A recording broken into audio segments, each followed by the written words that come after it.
हाँ गाइस, आज हम लोग जानने वाले हैं कि फिल इन द ब्लैंक्स में जो भी क्वेश्चन आते हैं तो क्या हम लोग उसे डील कर पाते हैं। आज हम लोग उसी को कवर करने के लिए जा रहे हैं, जो कि आपका सब्जेक्ट वर्ब एग्रीमेंट से रहेगा और साथ ही साथ टाइम एंड टेंस से रहेगा। तो अगर आप भूल गए तो आज मौका मिला है आपको रिमेम्बर करने का प्रीवियस सारे चैप्टर को, फिल इन द ब्लैंक से जो रिलेटेड क्वेश्चन आते हैं। और साथ ही साथ अगर आपको याद है तो चलिए देखते हैं आपको आपसे बन पाता है या नहीं। Hey guys, this is Muskan, welcome back to our channel real English. स्वागत है आपका रियल इंग्लिश में। तो बिना डिले हम लोग स्टार्ट करते हैं। आज हम लोग सीखने वाले हैं कि सब्जेक्ट वर्ब एग्रीमेंट से कैसे क्वेश्चन आता है, कैसे हम लोग क्लिक करते हैं, चाहे वो 12th के स्टूडेंट हो या फिर ग्रेजुएशन कर रहे हो या फिर कंपटीशन का हो। It's very important for everyone, ये सारे के लिए इंपॉर्टेंट है। तो सबसे पहला जो आपका क्वेश्चन है वो है the earth dash round the sun. The earth dash round the sun, इसमें मैंने ऑप्शन दिया है आपको मूव्स एंड इज मूविंग। अगर आप टेंस पढ़े होंगे तो आपको पता होगा कि मूव्स ये आपका सिंपल प्रेजेंट टेंस से बिलोंग करता है और is moving present continuous tense से मतलब बिलोंग करता है। मूव्स मतलब अगर मैं मूव्स लगाती हूँ तो इसका मतलब हो जाएगा the earth moves round the sun, पृथ्वी सूर्य के चारों तरफ घूमती है। अगर आप इज मूविंग लगाते हैं तो पृथ्वी सूर्य के चारों तरफ घूम रही है, मतलब कंटिन्यू रही है। अगर आप इज मूविंग लगाते हैं तो मुझे बताइए कि आपको दिख रहा है कि पृथ्वी सूर्य के चारों तरफ घूम रही है? नहीं ना, क्योंकि वो दिखेगी ही नहीं। ये यूनिवर्सल ट्रूथ है, ये होता है, लेकिन वी कांट सी, हम लोग देख नहीं सकते। और मैं बता दूं ये सिर्फ अभी घूम नहीं रही है, ये डेली करती है, मतलब डेली मूविंग करती है, पर डे ये मूव करती है। इसी वजह से यहाँ मूव्स राइट आंसर होगा आपका, ना कि इज मूविंग। आप लगाएंगे यहाँ the earth moves around the सन।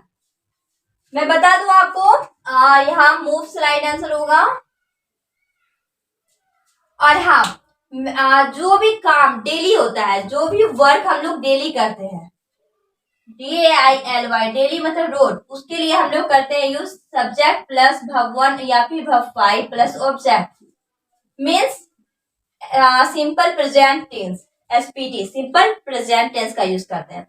तो द अर्थ आपका सब्जेक्ट हो गया, मूव्स आपका verb 5 हो गया और राउंड द सन आपका ऑब्जेक्ट हो गया, क्योंकि ये काम डेली होता है और डेली वाली चीज के लिए हम लोग सिंपल प्रेजेंट टेंस का यूज करते हैं। नेक्स्ट क्वेश्चन है आपका she dash to school every day. She goes to school every day और she is going to school every day. हमेशा एवरी डे मतलब प्रतिदिन और डेली का भी मतलब रोज होता है, तो बात सेम ही है। जैसा कि मैंने अभी आपको बताया कि सब्जेक्ट प्लस verb 1 और verb 5 प्लस ऑब्जेक्ट, और इसमें इज गोइंग आ गया तो ये आपका प्रेजेंट कंटिन्यूअस में आ गया। वह प्रत्येक दिन स्कूल जा रही है? नो, वह प्रत्येक दिन स्कूल जाती है। तो आपका राइट आंसर यहाँ गोज होगा। आई होप कि आप भी सही सोचे होंगे इसका answer. She goes to school every day, every day. किसी भी सेंटेंस में अगर डेली एवरी डे आता है तो सब्जेक्ट प्लस verb 1 प्लस या फिर verb 5 प्लस ऑब्जेक्ट का यूज करते हैं हम लोग। नेक्स्ट है we dash him yesterday. We saw him yesterday या we have seen him yesterday. Yesterday का मतलब होता है बीता हुआ कल, जो बीत चुका है। आप यहाँ पे क्या आंसर लगाएंगे, सॉ या फिर हैव सीन? यहाँ पे राइट आंसर आपका सॉ होगा। वी सॉ हिम यस्टरडे, हम लोगों ने उसे कल देखा। कल मतलब बीता हुआ कल में देखा। अगर आप इसको भर दें तो इसका मतलब हो जाता है हम लोगों ने उसे कल देख चुके हैं, हम लोगों ने उसे कल देख चुके हैं, मतलब हिंदी नहीं बन पा रहा है। और मैं बता दूं आपको कि जिस भी सेंटेंस में यस्टरडे आता है, यस्टरडे, यस्टरडे आ गया, यस्टर नाइट आ गया और यस्टर मंडे आ गया, लास्ट मंडे आ गया, तो उसके लिए हम लोग यूज करते हैं subject plus verb 2 plus object. इसका बनता है आपका SPT, same simple present tense, no simple past tense.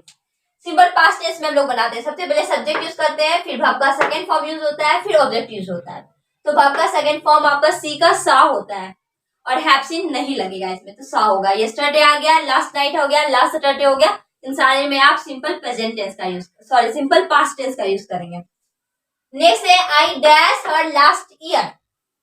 फिर देखिए लास्ट ईयर, पिछले साल ही मैंने उसे देखा था या फिर मिला था। देख लेते हैं ऑप्शन, हैव मीट या मैट। हैव मैट ये सही है, क्योंकि हैव हैज हैड के बाद verb का थर्ड फॉर्म आता है, फिर इस बार मेट ले दिया, तो आई नो कि आपका सही आंसर होगा यहाँ मेट भराएगा। क्यों भराएगा? क्योंकि लास्ट ईयर आ गया है। और लास्ट ईयर में हम लोग क्या पढ़ते हैं, सिंपल पास्ट टेंस को पढ़ते हैं। नेक्स्ट है I wish I does a rich man, काश मैं एक अमीर आदमी होता। यहाँ ऑप्शन है वाज वर एम। अब क्या लगाएंगे, अच्छा आई भाई साहब है तो यहाँ एम आंसर होगा, नहीं, अगर आप ये सोच रहे हैं तो गलत सोच रहे हैं।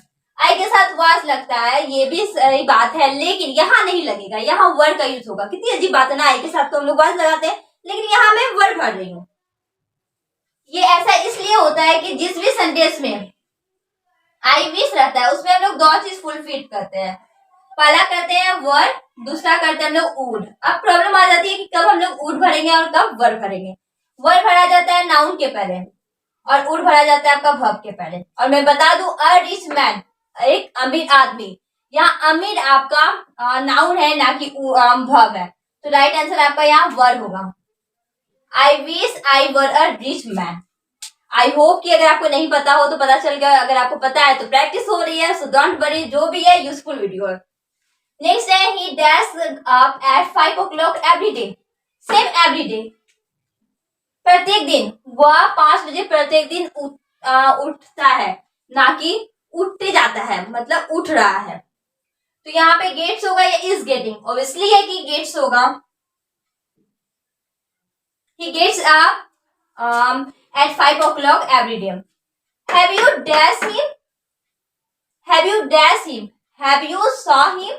Have you seen him?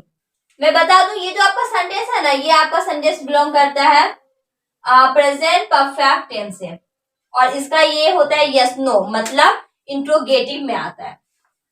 Have you seen right answer होगा, क्योंकि मैं बता दूं हैव, हैज और हैड, ये थ्री भाई साहब जो है वो हमेशा अपने साथ वर्ब का थर्ड फॉर्म को लेते हैं। वर्ब का थर्ड फॉर्म होता है, ये कहीं भी आ जाएगा, आप बिना सोचे समझे वर्ब का थर्ड फॉर्म भर देंगे। तो यहाँ वर्ब का थर्ड फॉर्म सॉ तो आपका वर्ब टू है और सीन आपका वर्ब थर्ड है, इसके लिए वर्ब रिमेंबर होना बहुत जरूरी है। तो you will write here have you seen him, क्या तुमने उसे देखा है, इसका वहां मीनिंग निकल रहा है। He dash ill since Monday, वह मंडे से बीमार है, वह मंडे से बीमार है, मतलब long time, this is long route, Monday से बीमार है। इसमें आप क्या भर सकते हैं, he is ill since Monday और he has been ill since Monday. एक ट्रिक मैं बताती हूँ आपको, अगर किसी भी सेंटेंस में सिंस आता है और फोर आता है, जैसे जनवरी से, फरवरी से, मंडे से, 2024 ईस्वी से, 2027 ईस्वी से, अगर ऐसे आता है तब आप वहां पे भरते हैं प्रेजेंट परफेक्ट कंटिन्यूअस टेंस या तो present past perfect continuous tense, इन दोनों में भरा जाता है। या तो पास्ट हो सकता है या तो प्रेजेंट हो सकता है, और इसलिए कि प्रेजेंट यहाँ पे शो किया गया है क्योंकि आपके पास ऑप्शन हैज बीन है। और प्रेजेंट परफेक्ट कंटिन्यूअस टेंस का स्ट्रक्चर होता है सब्जेक्ट प्लस हैव या has plus been plus verb four plus object. Object के पहले हम लोग सिंस और फोर का यूज करते हैं मोस्टली।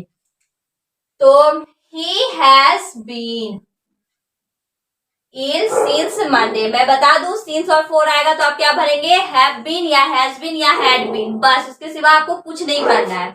ये आपका हो गया कंप्लीट। आई होप कि आपको बहुत अच्छे तरीके से समझ में आया हो, और this video can also help you in many times. Thank you so much for watching my channel.